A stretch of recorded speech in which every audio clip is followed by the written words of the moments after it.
27인가요?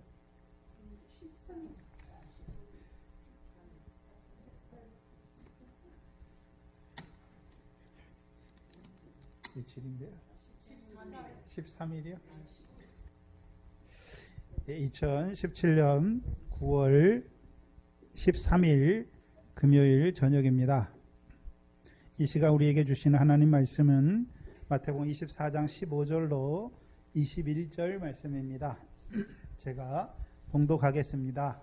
그러므로 너희가 선지자 다니엘의 말한 바 멸망에 가증한 것이 거룩한 곳에 선 것을 보거든 읽는 자는 깨달을진저 그때에 유대에 있는 자들은 산으로 도망할지어다.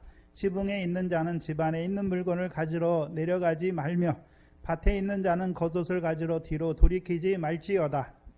그 날에는 아이벤 자들과 젖먹이는 자들에게 화가 있으리로다. 너희의 도망하는 일이 겨울에나 안식일이 되지 않도록 기도하라. 이는 그때에 큰 환란이 있겠음이라. 창세로부터 지금까지 이런 환란이 없었고 후에도 없으리라. 아멘. 지금 마태복음 24장은 인자의 오심을 위한 세상 끝의 징조를 우리에게 깨닫게 하시는 것이죠. 세상 끝에 있는 징조를 우리에게 깨닫게 하시는 이유가 무엇입니까? 이제 세상이 어떻게 될 것을 보여주셔서 우리로 하여금 이때에 우리로 하여금 이제 거룩한 행실과 경건함으로 위에 거하는 바 새 하늘과 새 땅을 바라보는 자로 살리기 위해서 그렇게 사는 자로 세우시기 위해서 이 마지막 때의 말씀을 우리에게 깨닫게 하시는 것이죠. 특별히 그렇다면 그럼 하나님께서 이루어 가시는 역사인데 마지막에 이루시는 것이 무엇입니까? 다니엘을 통해서 말씀하신 대로 멸망이 가증한 것이 거룩한 것에 선 것을 이제 지금은 보지 못하지만 앞으로요 그것이 설 때가 있을 것을 보게 하시는 것이죠. 그래서 읽는 자는 깨닫게 하시는 것이죠. 그러면 그 마지막 때에 그 큰 환란이 일어난 때에 이 말씀을 가지고 읽는 자들만 깨닫는 것입니까? 오늘 읽는 자들이 깨달아야 되는 것입니까? 오늘 읽는 자들이 깨달아야 하는 것이죠.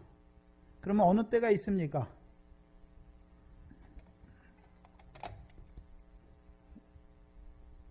멸망에 가증한 것이 거룩한 것에 설 때가 있는 것을 알아야 하는 것이죠.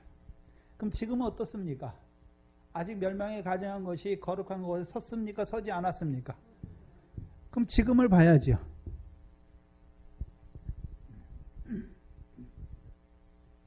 그렇다면 이게 데살로니가 후서 2장 3절 이하죠. 계속해서 하고 있는데 데살로니가 후서를 한번 보시면 오늘은 데살로니가 후서를 통해서 요한 1서를 보려고 그러는데 데살로니가 후서 보시면 2절에 혹 1절부터 보시면 형제들아 우리가 너희에게 구하는 것은 우리 주 예수 그리스도의 강림하심과 우리가 그 앞에 모임에 관하여 그렇죠? 그러면 데살로니가 교인들에게 그렇죠? 뭐에 대해서 가르쳐 주는 것입니까? 우리 주 예수 그리스도의 강림하심. 그럼 강림하실 때 우리가 어떤 자로 그 앞에 모일 것인지에 대해서 말씀해 주시는 것이죠. 근데 2절에 데살로니가 교회는 혹 영으로나 혹 말로나 혹 우리에게 받았다는 편지로나 주의 날이 이르렀다고 흔들리게 하는 거죠. 교회를 흔드는 것이죠. 그래서 그런 흔드는 자들이 있어도 흔들리거나 두려워하지 말라라고 말씀하면서 3절에 배도하는 사람 일이 먼저 있고 저 불법의 사람 곧 멸망의 아들이 나타나기 전에는 이르지 않을 것을 보여주시죠. 그럼 데살로니가 후서에서는 멸망에 가증한 것이 거룩하게 선 것을 다른 말로 어느 때입니까? 멸망의 아들 불법의 사람이 일어나는 때인 것을 보여주시죠. 그가 일어나면 4절에 저는 대적하는 자라 대적하지요. 범사에 일컫는 하나님이나 숭배함을 받는 자 위에 뛰어나 자존하여 하나님의 성전에 앉아서 자기를 보여 뭐라고 말합니까? 하나님이다. 그러니까 누구에게 경배하라 말하는 것입니까? 나에게 경배해라 말하는 것이지요. 그런데 6절에 보시면 저로 하여금, 그 멸망의 아들 저로 하여금 저의 때에, 그럼 그가 나타날 때가 있는 것이죠. 아무 때나 나타나는 것이 아니라 저의 때가 있는 것을 보여주시죠. 근데 막고 있잖아요. 지금 7절에 보시면 6절에 저로 하여금 저의 때에 나타나게 하려 하여 막는 것을 지금도 너희가 안다. 불법의 비밀이 이미 활동하였으나 지금 막는 자가 있어 그 중에 옮길 때까지 하리라. 그때에 불법한 자가 나타나리니 그 주께서 그 입으로, 그 입의 기운으로 저를 죽이시고 강림하여 나타나심으로 패하시리라. 그렇다면 자, 불법의 비밀은 이미 활동했지요. 그러나 불법의 아들은 아직 나타나지 않은 때잖아요. 그럼 지금은 어떤 때입니까? 불법의 비밀이 활동했잖아요. 그렇죠? 그럼 불법의 비밀의 활동을 데살로니가후서 2장에서는 어떤 의미로 말하는 것입니까? 악한 자의 임함이죠. 악한 자가 임하잖아요. 그렇죠? 어떻게 임합니까? 사단의 역사를 따라 모든 능력과 표적과 거짓 기적과 불의의 속임으로 누구에게요? 멸망하는 자들에게. 왜 멸망하는 자들이 되었습니까? 진리의 사랑을 받지 않는다라고 말씀하는 거죠. 그러면 이때는, 그렇죠? 그럼 지금 멸망에 가증한 것이 거룩한 곳에 서기 전에 지금은 우리가 어디 안에서 살아가야 되는 것입니까? 진리의 사랑 안에서 살아가야 되는 것이죠. 그럼 진리의 사랑 안에 살아간다는 의미가 뭐냐 하면 베드로후서 3장에 말씀하시는 거룩한 행실과 경건함으로 사는 것을 데살로니가후서에서는요 진리의 사랑 안에서 자라간다라고 말씀하는 거예요.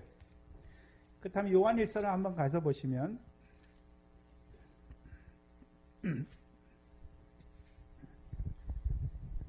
요한일서를 보시면 요한일서는 태초부터 있는 생명의 말씀이잖아요. 그 생명의 말씀을 우리에게 주신 목적이 무엇입니까? 아버지와 그 아들 예수 그리스도와 사귐이요, 사귀는 자로 살게 하시기 위해서.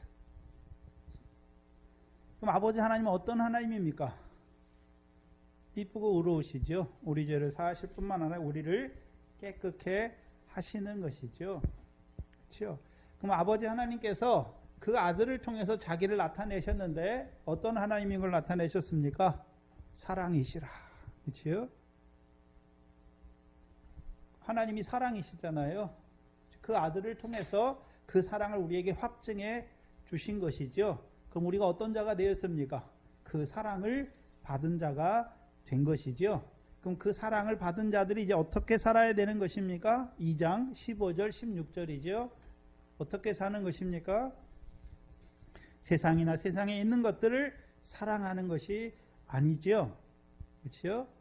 그럼 이제 아버지의 사랑, 진리의 사랑을 받은 자들은 이제 뭐를 알게 되는 것입니까? 이 세상이나 세상에 있는 모든 것이 육신의 정욕과 안목의 정욕과 이생의 자랑이니 다 아버지께로 쫓아온 것이 아니라 세상으로 쫓아온 것을 보여주시는 것입니다. 그리고 18절에 아이들아 이것이 뭐라고 말씀합니까? 마지막 때라. 그러면 이제 요한일서에서는 우리가 그 아버지의 사랑을 받아서 우리가 어느 때를 살고 있습니까? 마지막 때를 살고 있는 것을 보여주시는 것이죠. 그럼 왜 마지막 때입니까? 왜 성령 시대가 마지막 때입니까? 인자가 오시면, 그렇죠? 세상이 어떻게 됩니까?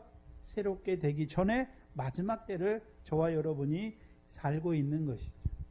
그럼 그 마지막 때에, 그렇죠? 진리의 사랑도 역사하지만, 그렇죠? 18절에 보시면 적그리스도가 이르겠다 함을 너희가 들은 것과 같이 지금도 많은 적그리스도가 일어났다. 그럼 적그리스도의 역사가 무엇입니까? 한마디로 22절에 보면 거짓말하는 자인데, 그렇죠? 거짓말하는 자인데 거짓말의 내용이 무엇입니까? 예수께서 그리스도임을 부인하는 것입니다. 그럼 부인하는 자들에게는, 그렇죠?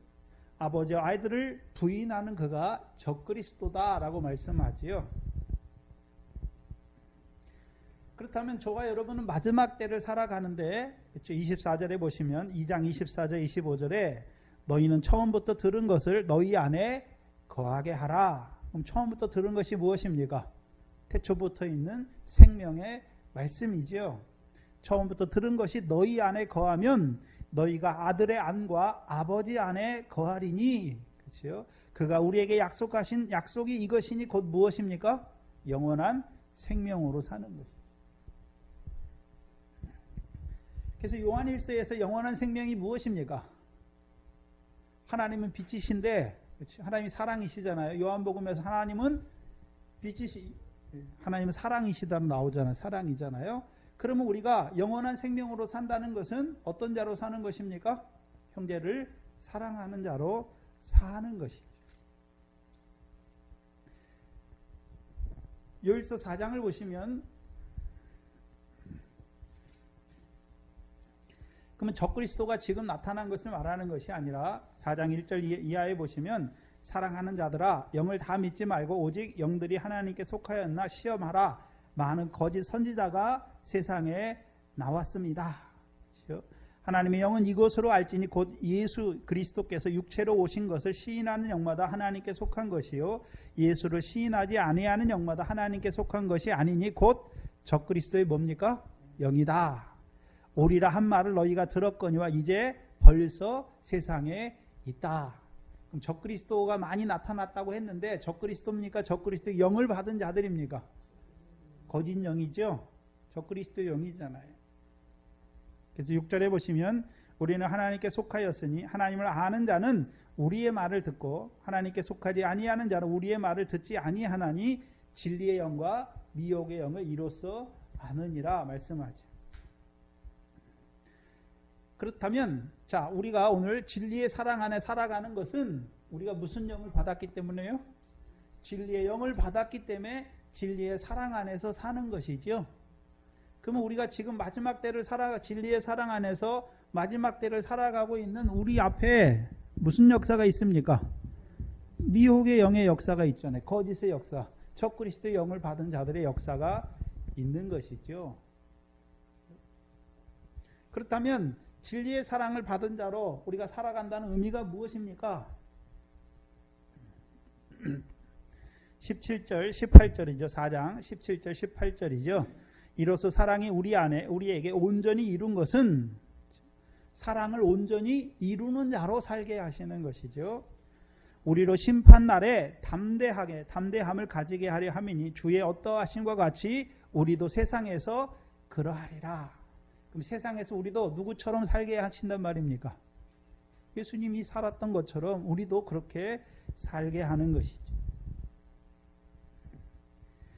그리고서 5장에 가서 보시면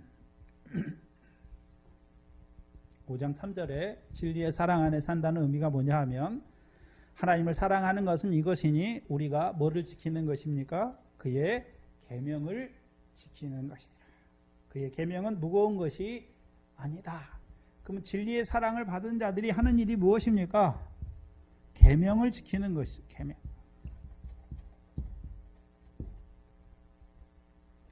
그럼 우리에게 주신 계명이 무엇입니까? 내가 너희를 사랑한 것 같이 너희도 서로 사랑하는 것이죠. 그래서 우리가 진리의 사랑 안에 있다는 것은 첫 번째요. 아버지 하나님과 그리스도의 사랑을 받는 자로 있는 것이고 그 사랑을 받아서 우리가 진리의 사랑 안에 살아갈 때 우리도 형제를 사랑하는 것이죠. 그게 계명을 지키는 것이죠. 그것을 요한 1서에서는 뭐라고 표현하냐 하면 4절에 하나님께로서 난 자마다 세상을 이기느니라. 세상을 이긴 믿음은 이것이니 곧 우리의 믿음이다 라고 말하죠. 그러면 계명, 진리의 사랑 안에 살아가는 자가 계명을 지키는 것인데 계명을 지키는 삶을 한마디로 뭐라고 말합니까? 세상을 이긴다라고 말하는 것이죠. 그렇다면 세상을 이겼다라는 의미가 뭘까요? 세상이나 세상에 있는 것들을 사랑치 않는 것이죠. 그럼 세상이나 세상에 있는 것들을 사랑치 않는다는 의미는 어떤 의미가 있습니까? 주를 위하여 버리는 자로 사는 것이죠. 주를 위하여 버리는 것이잖아요. 마태복음 19장 29절에 주를 위하여, 나를 위하여 부모나 자식이나 집이나 전토나, 그렇죠? 아내나 버린 자마다 여러 배를 받고 영생을 상속하지 못할 자가 없느니라 말씀하시죠. 영생하는 자로 사는 것을 말씀하는 것이죠. 그럼 우리가 이때에, 그렇죠? 계명을 지키는, 곧 영생하는 자로 살아야 되는 것이죠. 왜요? 이제 멸망에 가져간 것이 거룩한 것에 서면서부터 큰 환란이 있는데, 그 환란은 뭐를 위한 환란입니까? 그 환란 때에, 그렇죠? 멸망에 가증한 자가, 멸망에 가증하게 하는 것이 거룩한 것에 서면서부터 이제 무슨 역사가 있습니까? 경배하는 것이죠. 짐승에게 경배하는 것이고, 짐승과 우상에게 경배하는 것이잖아요. 첫 번째, 하나님이 아닌 다른 것에 경배하는 것이고, 두 번째는요, 이마와 손에 그 표를 받는 자로 살아가는 것이죠. 그렇다면 우리가 이제 계명을 지키는 자로 빨리 자라가야 그때 돼서, 그렇잖아요. 하나님 아닌 다른 것에 경배하는 것은 계명을 범하는 것이죠. 결국, 그렇죠? 이 짐승의 때에, 큰 환란 때에, 그렇죠? 짐승과 우상에게 경배하고 이마와 손에 그 표를 받는 이유가 무엇입니까? 세상을 사랑하기 때문에 그런 거예요. 세상을 이기지 못했기 때문에 그런 것이죠. 결국 걸려 넘어지게 되는 것이죠. 그러면 이 마지막 때에, 그렇죠? 우리에게 이 마지막 때에 말씀을 주시는 이유가 무엇입니까? 이제 계명을 지키는 자로 우리를 세워서 이 마지막 때가 와도, 큰 환란이 시작되어도 계명을 저버리는 자가 아니라 계명을 지킴으로 짐승과 우상에게 경배하지 아니하고 이마와 손에 표를 받지 아니함으로 어떻게 하는 것입니까? 죽게 하는 것이죠.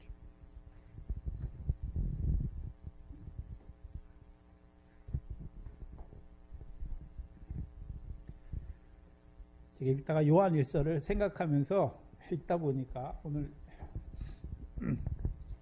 그렇다면 이때, 지금 이 마지막 때에 우리가 어떻게 살아야 되는가, 요한일서를 통해서 우리에게 보여주시잖아요. 진리의 사랑 안에서 살아야 하는 것이죠.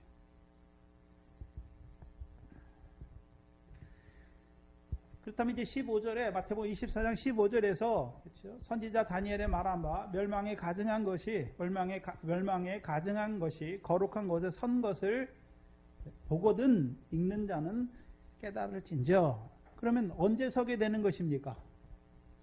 우리가 다니엘서 7장을 통해서 바다의 사방에서 바다의 바람이 몰려 불면서, 그렇죠? 짐승이 일어나잖아요. 그래서 다니엘에서 네 짐승이, 그렇죠? 일어나는 것을 보여주시죠. 열왕의 때를 보여주시죠. 근데 네 짐승이 어떻게 일어납니까? 바람이, 그렇죠? 바다에 몰려 불어서, 사방의 바람이 바다에 몰려 불어서 일어나지요. 그걸 이제 계시록 7장에서는, 계시록 7장 1절이죠. 계시록 7장 1절입니다. 이일 후에 내가 내 천사가 땅 내 모퉁이에 선 것을 보니, 그렇죠? 땅의 사방의 바람을 붙잡아 바람으로 하여금 땅에나 바다에나 각종 나무에 불지 못하게 하리라. 그러면 데살로니가후서 2장 3절 이하에 아직 멸망의 아들, 불법의 아들이 나타나지 않는 것은 그를 막고 있잖아요. 그렇죠? 바람이 불지 못하게 막고 있잖아요. 그러면 이제 그 천사가, 바람을 붙잡고 있는 천사, 불지 못하게 하는 천사들을 하나님이 놓으시는 때는 언제입니까? 천국 복음이 모든 민족에 증거되기 위하여 온 천하에 증거되면 이제 뭘 놓는 것입니까? 이 천사들로 하여금 바람을 놓게 해서 어디에 불게 하십니까?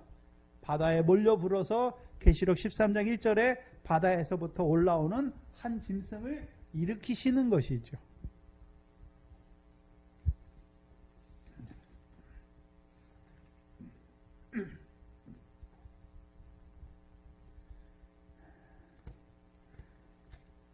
그러면 마태복음 24장에 다시 돌아와서 보시면, 그렇죠?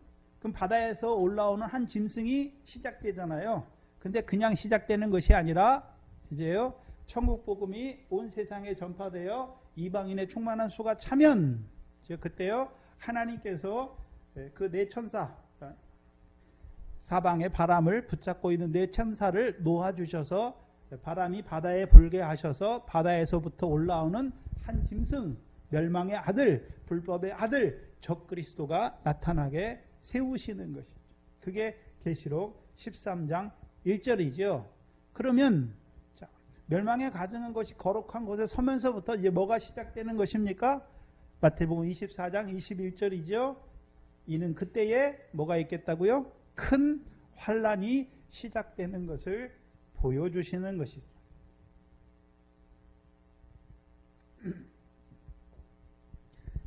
그럼 큰 환란을 주시는 목적이 무엇입니까? 큰 환란을 주시는 목적이 무엇이죠? 구원이죠. 구원을 위해서 주시는 것이죠.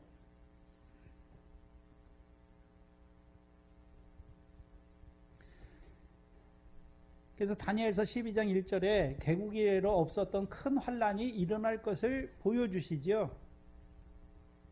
그런데 다니엘서 12장은 뭘 먼저 보여주십니까? 그때에 하나님의 군대 장관인 미가엘이 먼저 일어나는 것을 보여주시죠. 그리고 큰 환란은 무엇을 이루기 위한 환란입니까?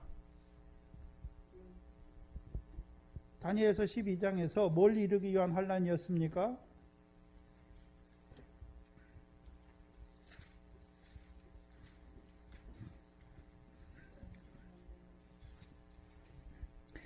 (12장 1절에) 그때에 내 민족을 호위하는 대군 미가엘이 일어날 것이요 또 환란이 있으리니 이는 개국 이래로 그때까지 없었던 환란일 것이며 그때에 내 백성 중 무릇 책에 기록된 모든 자가 멀었습니까? 구원을 얻게 하시기 위함이잖아요. 구원을 얻게 하시기 위함이죠. 근데 아무나 구원을 받습니까? 책에 기록된 자들이 구원을 받는 것입니까? 책에 기록된 자들이 구원을 받는 것이죠. 뭐 어떤 책에 기록됐습니까? 계시록 13장에 일찍 죽임을 당한 어린 양의 생명책에 기록된 자지요.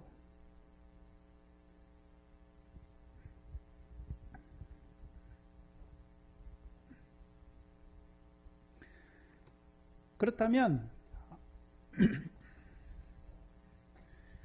이제 큰 환란이 일어나는데 뭘 이루기 위한 환란입니까? 그렇죠. 큰 환란을 통해서 구원을 이루기 위한 큰 환란인 것을 보여주시는 것이죠.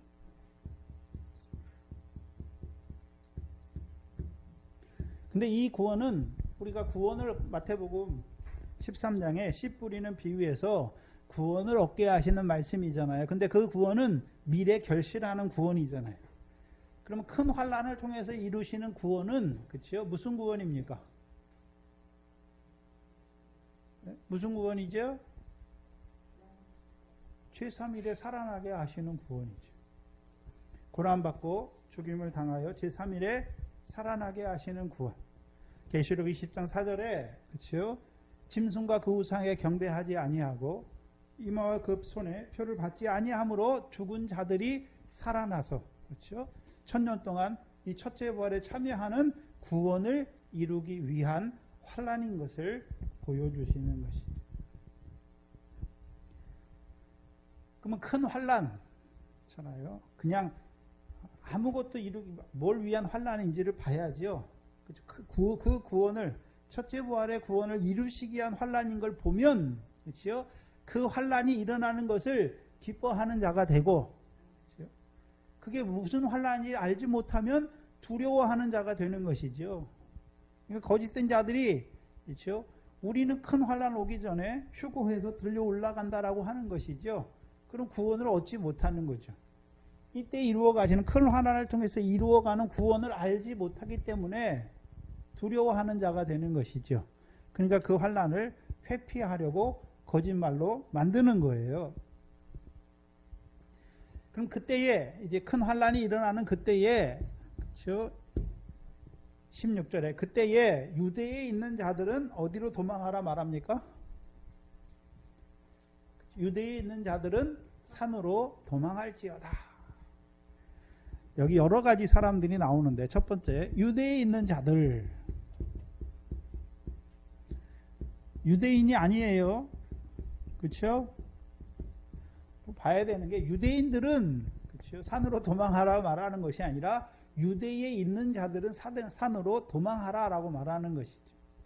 그러면 마지막 때 이 성령 시대, 진리의 영으로 함께 하시는 이 성령 시대는 누가 하나님의 백성입니까?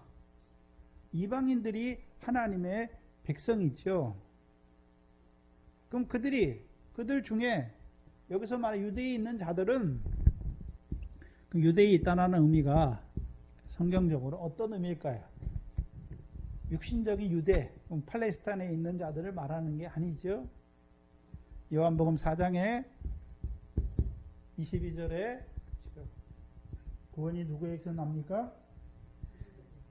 구원이 유대인에게서 너희는 알지 못하는 것을 예비하고 우리는 아는 것을 예비하노니 이는 구원이 누구에게서 난다고요? 유대인에게서 남이라.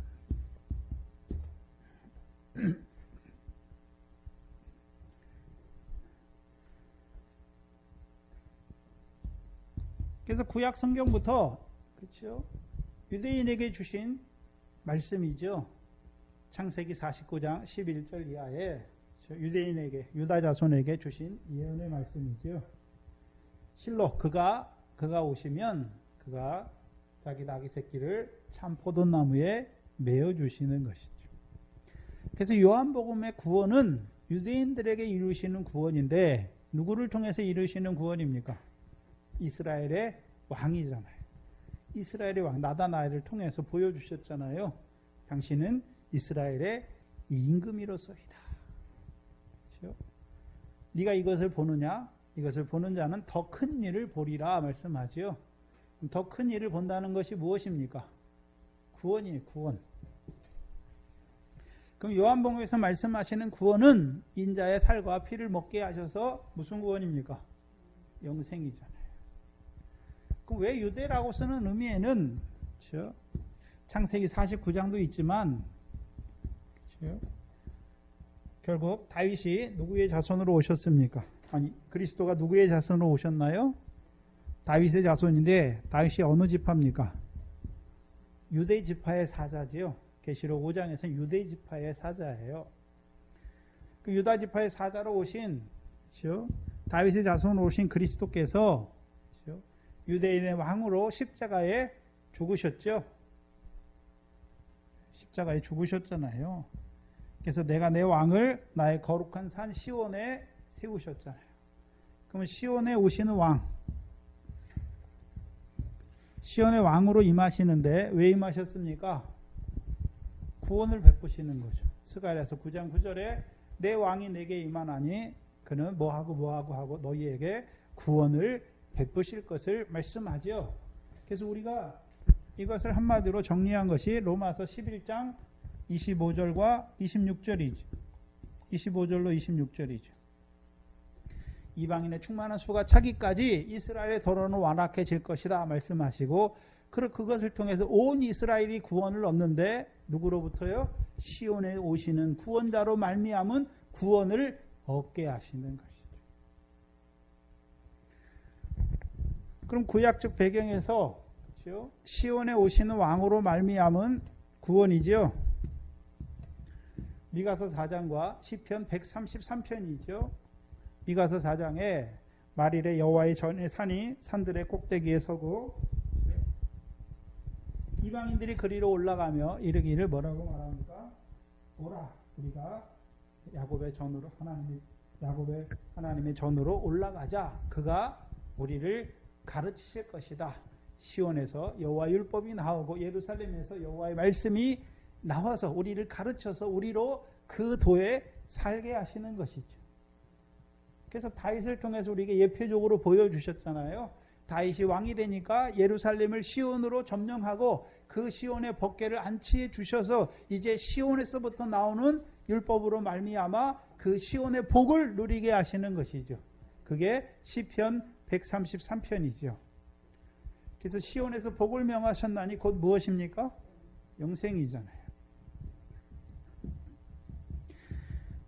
그러면 유대에 있는 자들은 그렇죠?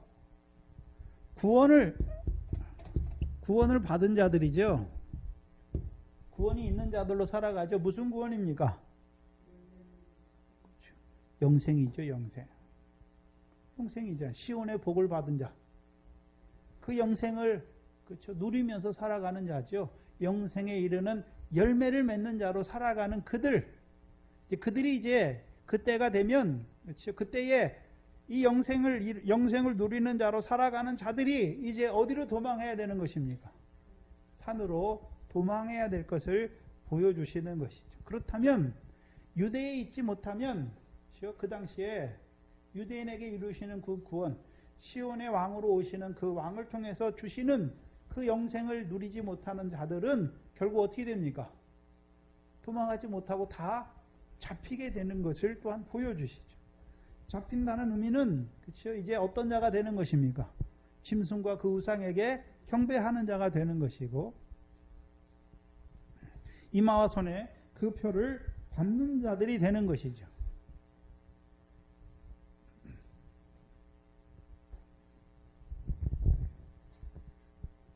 그래서 먼저 유대에 있는 자들이 누군지를 봐야 돼요. 유대에 있는 자들이.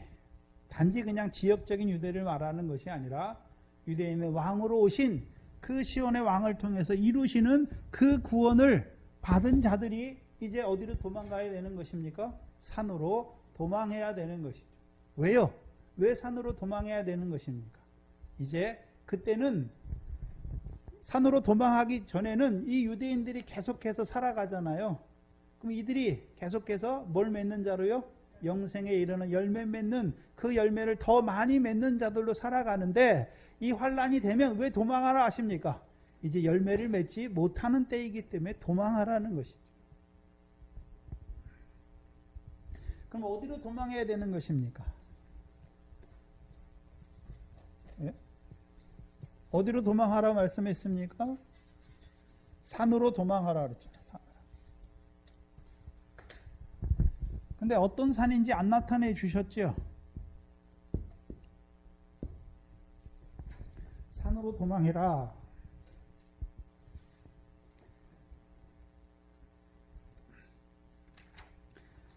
그럼 어느 산으로 도망해야 되는 것입니까? 어느 산으로 도망해야 되나요? 우리가 시편 133편에 시온산에 올라간 자들, 시온의 복을 누리는 자들. 근데 이 시온의 복이 시온산에 어디에서 이슬이 내립니까? 헐몬산이죠. 헤르몬산에서 이슬이 시온에 내리는 것이죠. 그럼 시온에 있는 자들은 시온의 복을 받아서 영생에 이르는 열매를 맺는 자들로 살아갈 뿐만 아니라 어떤 이슬을 받습니까? 헐몬산에서 내리는 이슬을 받는 것이죠. 이슬을 말할 때는 이슬은 하늘에서 내리는 것이니까 나의 교훈은 하늘에서 내리는 피요 채소 위에 담비다. 하늘에서 내리는 이슬이다. 교훈을 말씀하는 것이죠. 그럼 이제 시온산에 올라온 자들에게 주시는 교훈이 무엇입니까? 열매 맺는 생명으로 살리심 받은 자들에게 이제 주께서 주시는 교훈이 무엇입니까? 마태복음 16장에서 주는 그리스도시요 살아계신 하나님의 아들이라 고백할 때 내가 이 반석 위에 음부의 권세가 이기지 못하는 해하지 못하는 내 교회를 세울 것을 말씀하시고 이제 비로소 그때부터 뭘 가르칩니까? 예수 그리스도께서 예루살렘에 올라가서 고난받고 죽임을 당하고 제3일에 살아나야 할 것을 가르치시죠. 그렇다면 이 시온산에 올라온 자들에게 계속해서 주시는 교훈이 무엇입니까? 이제 고난받고 죽임을 당하여 제3일에 살아나는 것에 대해서 말씀해 주시는 것이죠.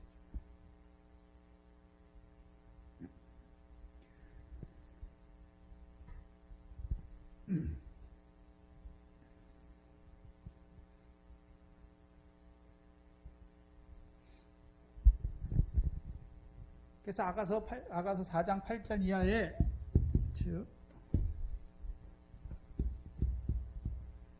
베드로후서 1장이죠.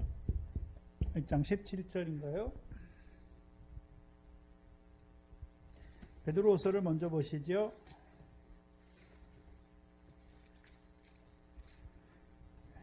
베드로후서 1장 16절, 17절에 보시면 17절, 18절까지 봐야 되네요.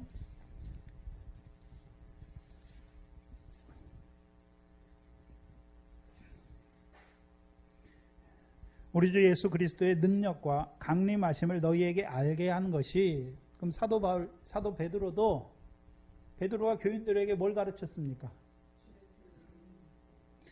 예수 그리스도의 능력과 강림하심이죠. 우리 주 예수 그리스도의 능력이 무엇입니까? 이김을 주시는 거죠. 고린도전서 15장 55절 이하에 우리 주 예수 그리스도로 말미암아 우리에게 이김을 주시는 하나님께 감사하죠. 그렇죠? 그 능력과, 그러면 그 능력을 받은 자들, 이기는 자들이잖아요. 이기는 자들이잖아요. 이기는 생활이 무엇입니까?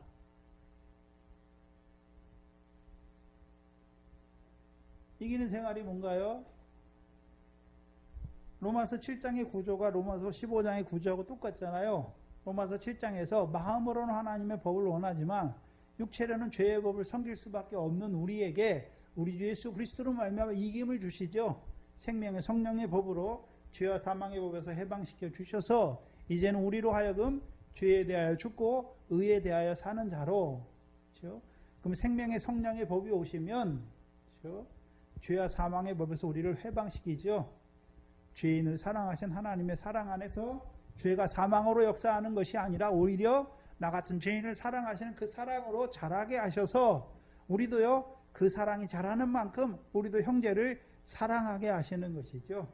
계명을 지키게 하신단 말이죠. 그게 능력이에요. 그 능력을 받은 자들에게 곧 영생에 이르는 열매, 성령의 열매를 맺는 자들에게 이제 뭘 가르쳤습니까? 강림하심을 너희에게 알게 했잖아요.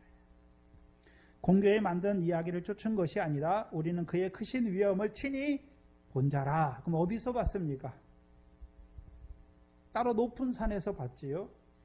베드로가 17절에 지극히 큰 영광 중에 이러한 소리가 나기를, 그렇다면 이제 산으로 도망가야 되는데 무슨 소리가 나는 산으로 도망가야 되는 것입니까? 지극히 큰 영광 중에 나는 소리를 듣는 그 산으로 도망가야 되는 것이죠.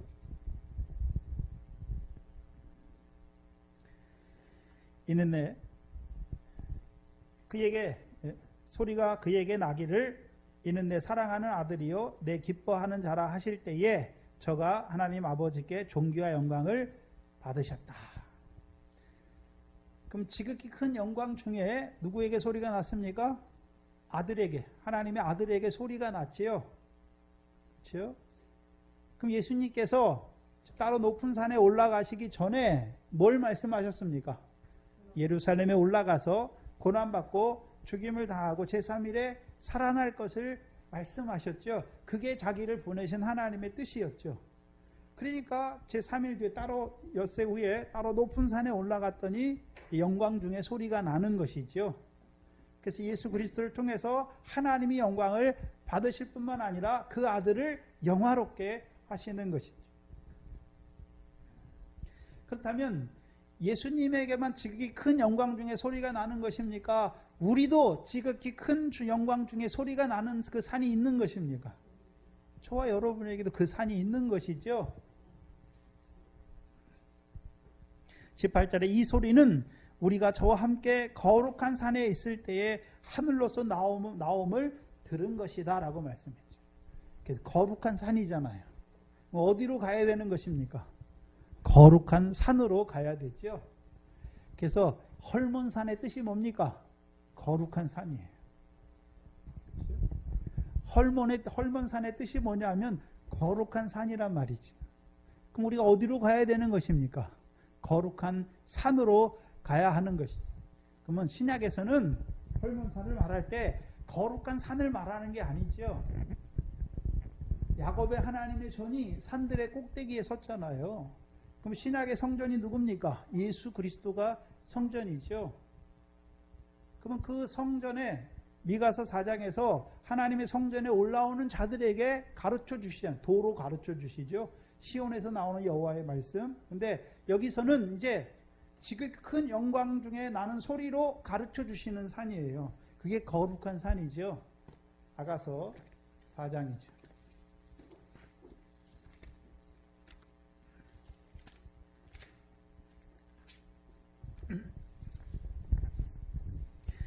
계속해서 이제 이 동산교회 첫째 부활의 영광에 대해서 말씀해 주시는데, 이제 따로따로 떨어져 있는 것이 아니라 성경 전체를 이제 꿰면서 좀 이제 깨달아야죠.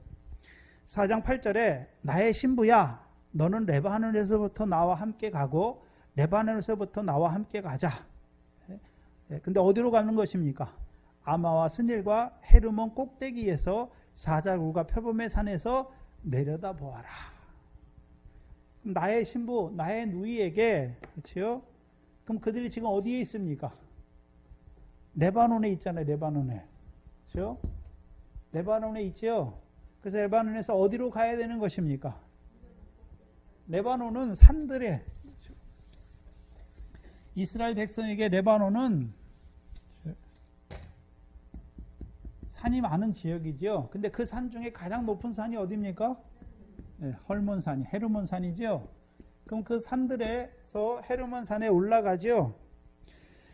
그래서 우리가 마태복음 16장에, 그렇죠?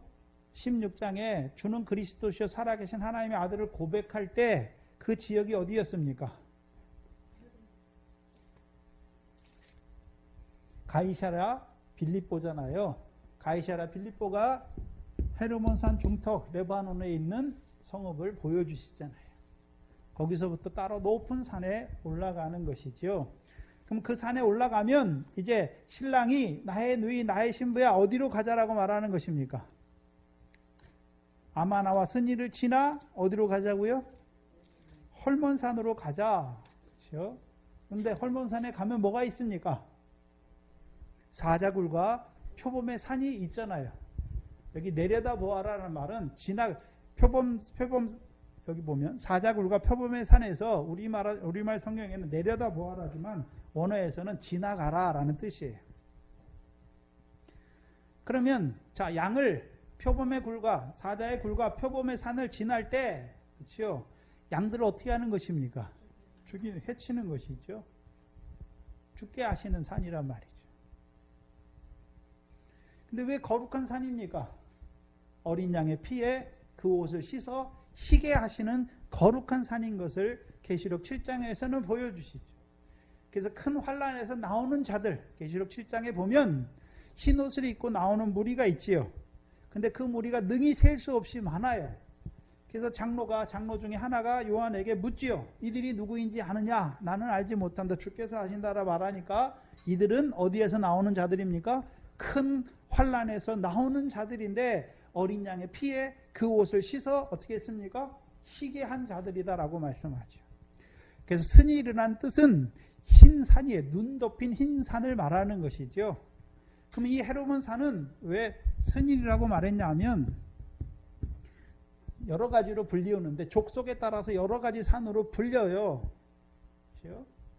그래서 아모리 사람이 이 산을 부를 때 스닐이라고 부르고 이스라엘 사람들은 이 산을 부를 때 헐몬산이라고 부르는 것이고, 그렇죠? 스닐 말고 또 아람 사람들은 이 산을 뭐라고 부르는 것입니까? 아마나라고 부르는 것이고, 그 다음에 또 누가 있죠? 시련이다라고도 불러요. 근데 아마나나 시련의 뜻은 지금 신약에서는 그 의미적인 어원을 알 수가 없어요. 근데 스닐이라고 부를 때에는 흰 산이, 눈 덮인 흰 산을 말하는 것이죠. 어린 양의 피에 그 옷을 씻어서 희게 하는 산인 것을 보여주시는 것이죠. 그렇다면 이 산에 올라갈 때, 그렇죠? 신랑의 음성을, 영광 중에 나는 큰 소리, 신랑의 음성이잖아요. 신랑의 음성을 듣게 하시는 것이죠. 그러면 그 신랑이 이제 어떻게 하십니까? 나와 함께 어디로 올라가자고요? 헐몬산으로 올라가자 말씀하시는 것이죠. 그렇다면 유대에 있는 자들이 이제 산으로 올라가는데, 그렇죠? 지극히 큰 영광 중에 나는 소리가 들리는 그 산으로 가야 되는 것이죠. 그래서 계시록에서는 그 산, 계시록에서는 그 산이 누구를, 두 증인을 통해서 보여주시잖아요. 계시록에서 두 증인이 1260일 동안 예언하게 하시죠. 왜 예언하게 하십니까? 큰 환난을 두신 하나님의 뜻을 깨닫게 하셔서 그들로 계명을 지키다가 순교케 하시는 그 교훈을 주시는 그 산으로 도망하라는 것이죠.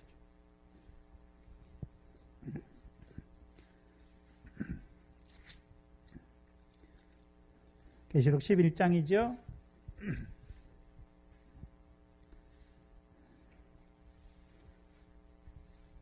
11장 11절 이하에 보면 또 내게 지팡이 같은 갈대를 주며 말하기를 일어나서 하나님의 성전과 제단과 그 안에서 경배하는 자들을 청량하되, 성박 마당은 청량하지 말고 그냥 두라. 이것을 이방인들에게 주었은즉 저희가 거룩한 성을 42달 동안 뭐합니까? 짓밟으리라. 내가 두 증인에게 권세를 주리니 저희가 굵은 베옷을 입고 1260일 동안 뭐합니까? 예언하죠. 뭘 예언합니까? 이 큰 환난을 통해서 이루시는 하나님의 역사를, 하나님의 뜻을 예언하게 하시는 것이죠. 그래서 1260일 동안 하나님의 백성들로 그 예언의 말씀을 따라서 이제요 한 때와 두 때와 반 때에 계명을 지키다가 죽게 하시는 거예요.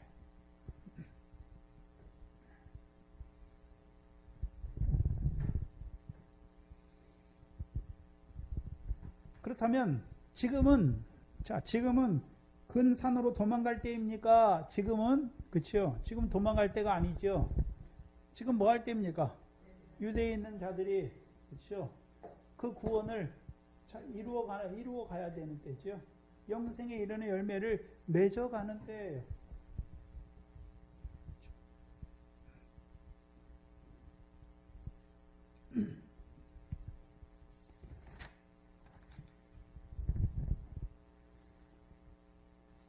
그렇다면 시온의 복을 누리는 영생하는 자로 있다고 다 된 것이 아니라 헐몬에서 내리는 이슬을 받는 자로 살아가야 되는 거예요. 지금 이때가. 그렇죠?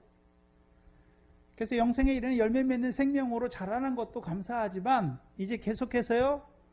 주께서 가르쳐 주신 말씀, 고난받고 죽임을 당하여 제3일에 살아날 것이라는 그 말씀을 받는 자로 살아가는 것이죠.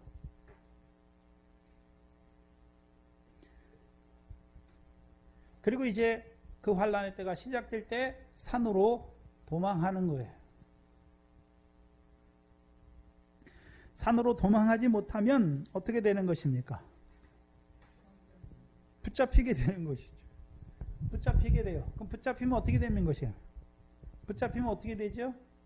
경배할 수밖에 없어요. 그럼 뭐 때문에 붙잡힐까요? 뭐 때문에 붙잡힐까요? 세상이나 세상에 있는 것을 사랑하는.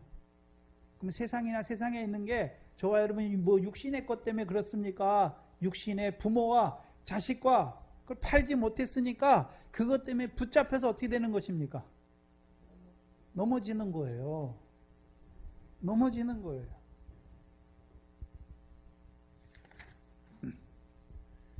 일제 신사참배 때 그 사람들이 모릅니까?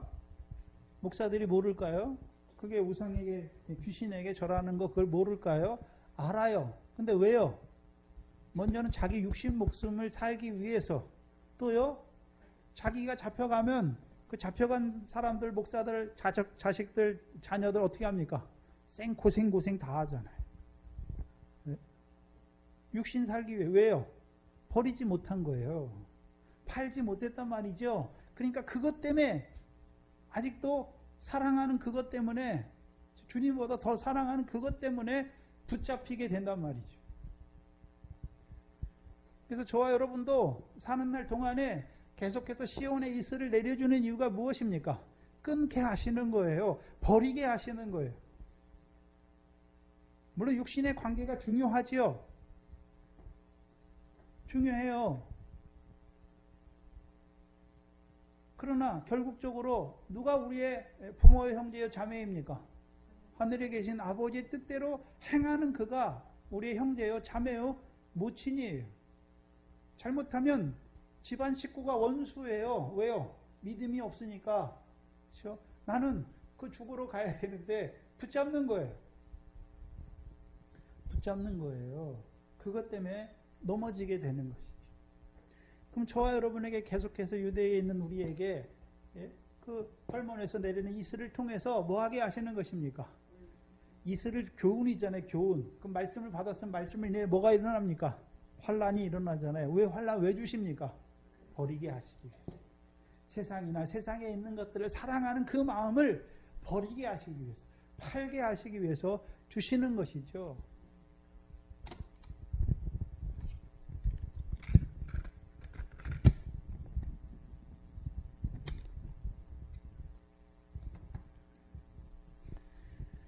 산으로 도망하지 못하면 잡히게 돼 있습니다. 잡히면요, 그 환란을 통해서 이루고자 하신 그 구원이 아니라 오히려 그 말씀을 받았지만 그 환란을 인하여 실족하는 자가 되는 것을 보여주시는 것입니다.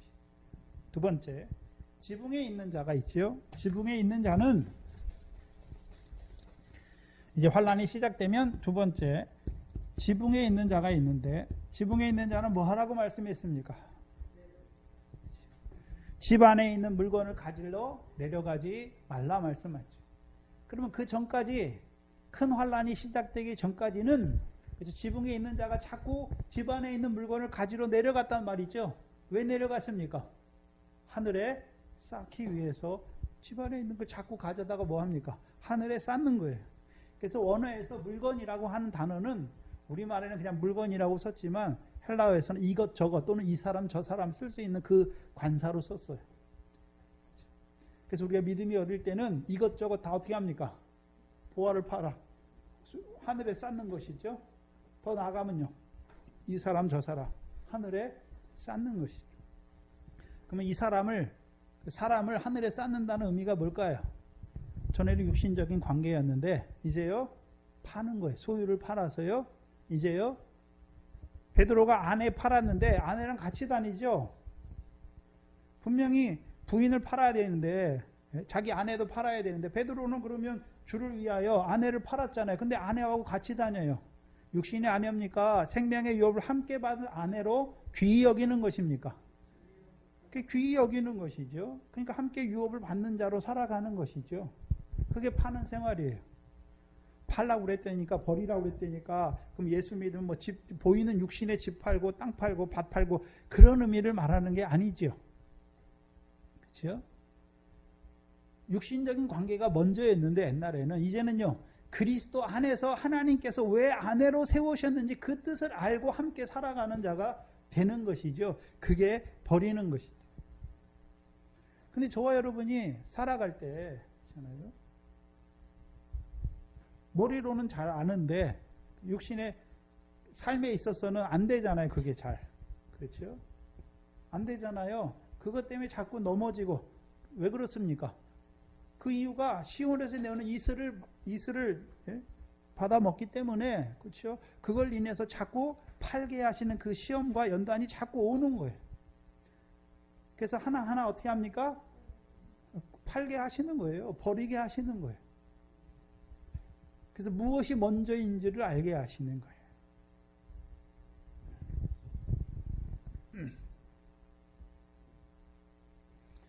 그다음 왜 지붕에서 집 아래 내려가지 말라 말하는 것입니까? 이제 그 시대는 끝났단 말이죠. 내려가서 집 안에 있는 것들을 자꾸 하늘에 쌓는 시대가 끝났다는 것을 보여주세요. 그래서 우리가 제일 끊기 힘든 것이 뭐냐면 인정줄이에요. 인정줄. 평상시에 팔아야 돼요. 버려야 돼요. 그렇죠? 시온에 내리는 이슬을 통해서 계속 버리는 삶을 살아야 그때 되면 어떻게 됩니까? 버리고 갈 수 있는 것이죠. 18절에 밭에 있는 자는 겉옷을 가지러 뒤로 돌이키지 말지라 말씀하셨어요. 세 번째는 이제 밭에 있는 자가 나오죠.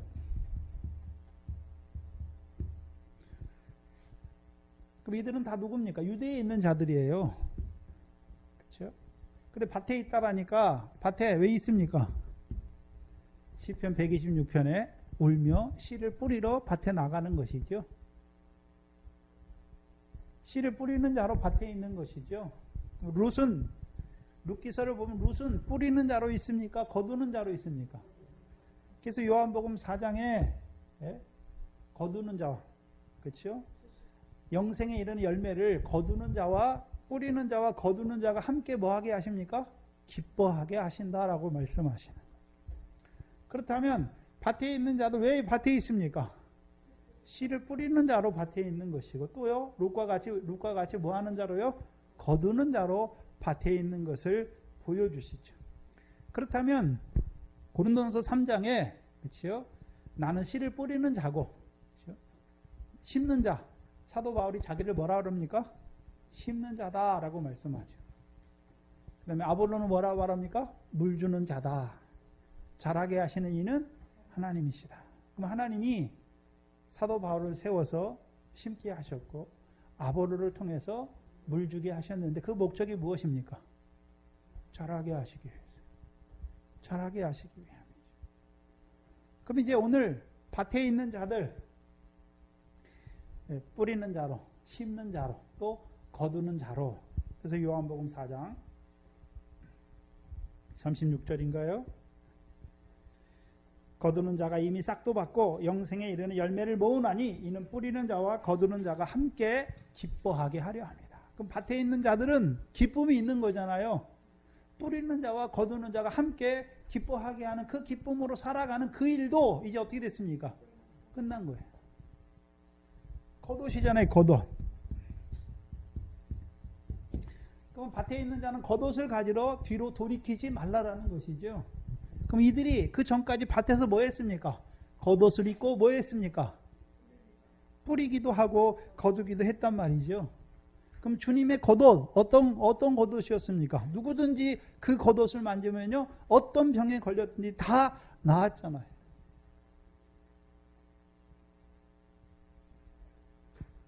그럼 예수님의 제자들도 저와 여러분들도 밭에서 뭐 하는 것입니까? 겉옷이에요. 겉옷.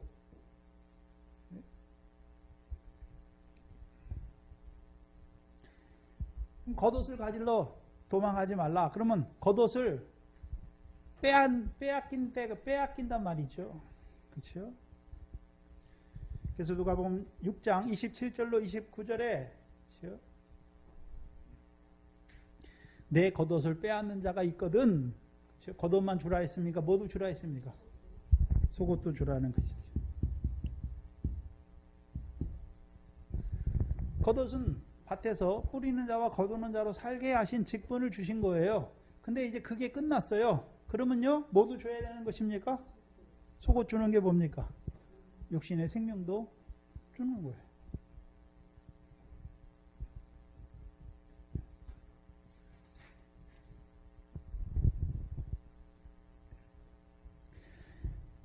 세 가지를 말씀했죠.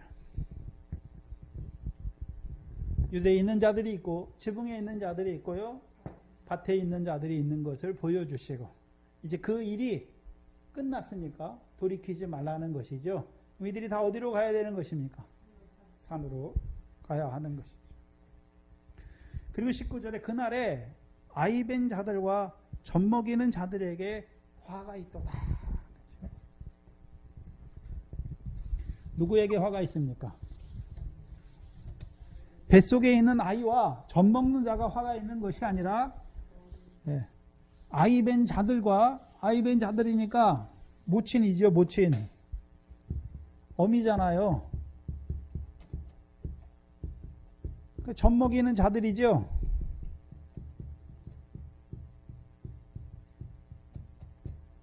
그럼 육신적으로 임신한 자들이 화가 있다는 말입니까? 젖먹이는 자들이 화가 있다는 것을 말하는 게 아니죠. 이 환난의 때에 아이벤 자들이 누굽니까? 갈라디아 4장 4절에 다 찾아볼 수 없어서 금방금방 하는데 갈라디아 4장에 아들을 나게 하셨는데 율법 아래서 여자 아래서 나게 하셨죠. 그럼 아직도 나지 못한 자들이 있죠.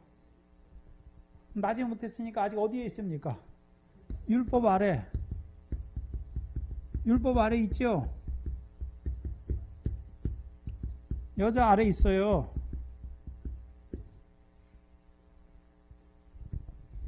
율법 아래 살아가는 자들을 말씀하시잖아요. 그 율법 아래 살아가는 자들은 예수를 믿지만 여전히 육체를 따라 난 자죠. 갈라디아서에 그렇죠? 4장 4절에 아들을 낳게 하셨는데 아들이 복음이잖아요.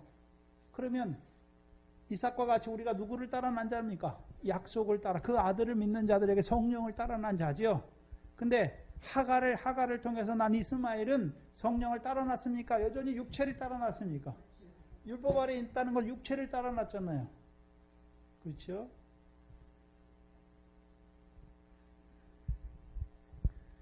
그렇다면 아이벤 자들이니까 단순히 아이벤 자들을 말하는 것이 아니라요.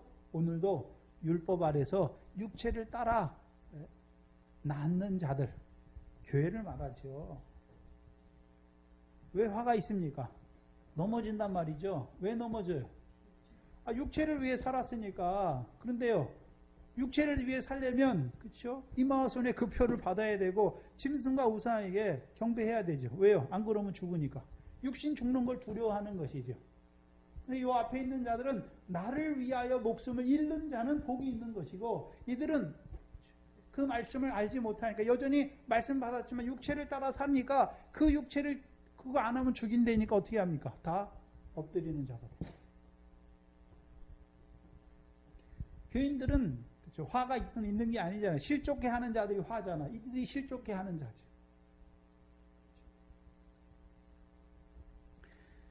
그래서 아이벤 자들에게 화가 있다. 저 뱃속에 있는 아이에게 화가 있는 것이 아니라 아이벤 자들에게 화가 있는 것이죠. 아직도 율법 아래 육체를 따라 살아가게 하는 그들은 화. 두 번째, 젖먹이는 자들에게 화가 있죠. 젖은 누구에게 주는 것입니까? 어린아이죠. 고린도전서 3장에 그렇죠? 그리스도 안에 있지만 어떤 자들입니까? 어린아이, 육체를 따라 행하는 자들이죠. 히브리서 5장이죠. 히브리서 5장에 도의 초보를 깎는 자들, 그들에겐 다 뭐가 있습니까? 젖 먹이는 자들에게, 그러니까 교인들을 항상 뭘 먹였습니까? 젖만 먹였어요. 젖만. 도의 초보만 닦게 하는 거예요. 그러니까 그들이 환난 때 오면 다 어떻게 됩니까? 다 넘어지는 거죠. 하나님이 아닌 것에 경배하는 자가 된단 말이죠. 육신의 목숨을 위해서 표를 받는 자들이 되는 것이죠. 그럼 결국 어떻게 되는 것입니까? 이들은 넘어뜨리는 거예요. 하나님의 백성을 큰 환난 가운데 짐승에게 경배하고 이마와 손에 그 표를 받게 하여서 넘어뜨리는 자들이죠. 이들에게 화가 있는 거예요. 그렇다면 저와 여러분이 봐야 되는 건 뭘까요? 오늘도 이 교훈을 가진 자들의 역사를 통해서 여전히 육체를 따라 행하고 그리스도 안에 있지만 여전히 도의 초보를 닦는 자로 살아가는 그들을 오늘 우리가 뭐 해야 되나요? 세워야 되잖아요. 어떤 자로요? 시온에 오시는 구원자로 말미암은 그 구원을 얻는 자들로 세워가야 되는 것이죠. 그것 때문에 육신의 고륙의 형제를 보면서 기도하는 것이죠.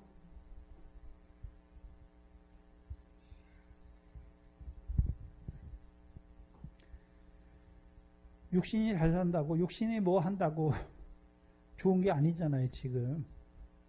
이 말씀을 봤다면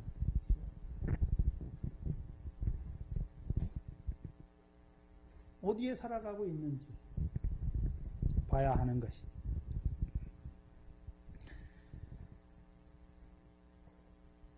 (20절에요) 너희의 도망하는 일이 겨울에나 안식일이 되지 않도록 뭐하라 말합니까?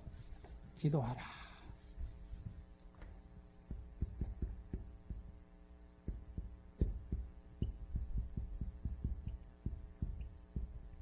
그럼 신약에 있는 우리는 그 율법적인 안식일을 지키는 자들이 아니죠.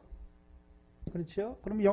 그러면 보이는 안식일을 말하는 게 아니잖아요. 신약의 교회들은 안식일을 지키는 자들이 아니니까 겨울이나 안식일에 너희의 도망하는 일이 겨울이나 안식일에 되지 않도록 기도하라. 유대에 있어요. 밭에 있고 지붕에 있어요. 근데 문제는 겨울에 만나면 어떻게 됩니까? 겨울이라는 말은 그렇죠? 불법이 성함으로 사랑이 식어지는 것이죠. 왜 불법으로 보게 되는 것입니까? 큰 환난을 통해서 이루신 하나님의 뜻을 밝히 보지 못하니까 그렇죠? 그들이 자 짐승의 때는 그렇죠? 누가 짐승에게 주는 걸 허락한 것입니까? 하나님께서 어두움의 권세로 쓰신 거잖아요. 그래서 다니엘서 2장 45절에 이 열왕의 때, 열왕을 일으키시는 것도 하나님이시죠. 근데 그 열왕의 때에 하나님이 열왕을 일으켜서 하시는 일이 무엇입니까? 그렇죠. 하나님의 나라를 세워 가시잖아요. 그 권세가 영원히 끝나지 않는, 누구에게도 주지 않는 그 영원한 하나님의 나라를 세워 가시는 거죠. 근데 그것을 보지 못하면 이 어둠의 권세, 큰 환난으로 인해서 사랑이 식어진단 말이죠. 사랑이 식어진다는 의미가 뭘까요? 왜 하나님이 살아계신데 우리에게 이런 큰 환난을 줘서 우리를 힘들게 할까? 결국 불법이 성함으로 사랑이 식어지니까 베드로처럼 어떻게 합니까? 알지만 부인하는 것. 3번이나 저주하며 맹세하며 부인하는 자가 되는 것이죠. 또한 도망하는 일이 안식일에 되지 않도록 기도하라는 의미는 무엇입니까? 육적 안식일을 말하는 게 아니에요. 그렇죠? 육신의 평안에 떨어진 때를 말하는 것입니다. 육신의 평안에 떨어지면 그렇죠? 큰 환난이 오니까 육신의 것 때문에 걱정하고 근심하다가 붙잡히는 자가 되는 것이죠. 왜 기도하라 하십니까? 시험에 들지 않게 깨어있어 기도하라는 것이죠. 근데 그 기도가 생각해 봐야 되는데, 그렇죠? 평상시에 기도 안 했으면 그때 기도할까요? 기도 못할까요? 기도 못해요. 평상시에 시험과 환난을 당해서 하나님 앞에 기도할 때, 그렇죠? 그때에도 뭐 하게 되는 것입니까? 기도하게 되는 거예요. 그럼 기도는 그렇죠? 누구의 뜻을 찾는 것입니까? 하나님의 뜻을 찾게 되는 것입니다. 그럼 하나님의 뜻이 무엇입니까? 이 큰 환난을 허락하신 하나님의 뜻을 찾게 되니까 깨닫게 되는 것이고, 그 다음에요, 그 뜻이 내게 이루어지기를 기도하는 자가 되는 것입니다.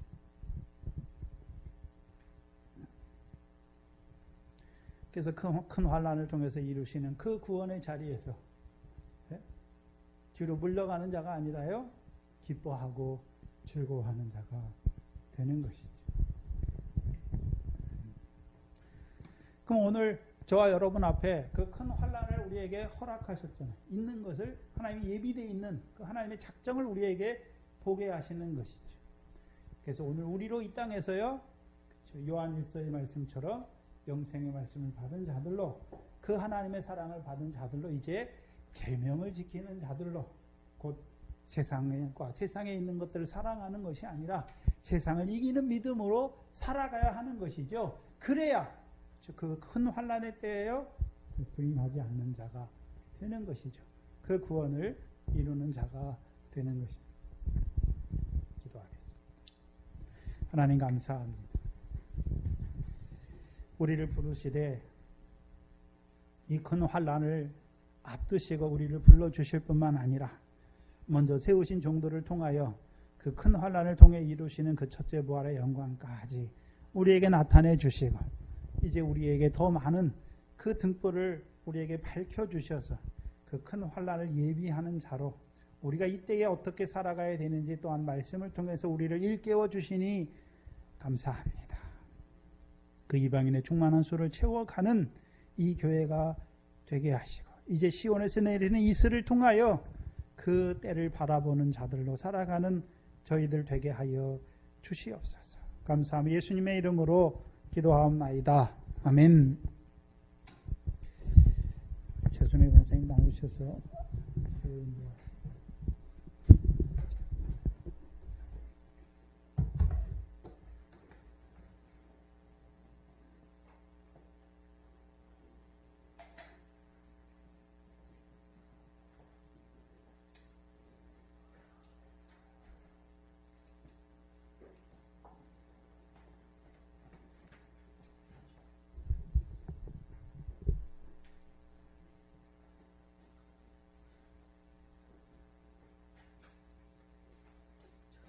이게 한 번도 안 만져봐서 모르는데.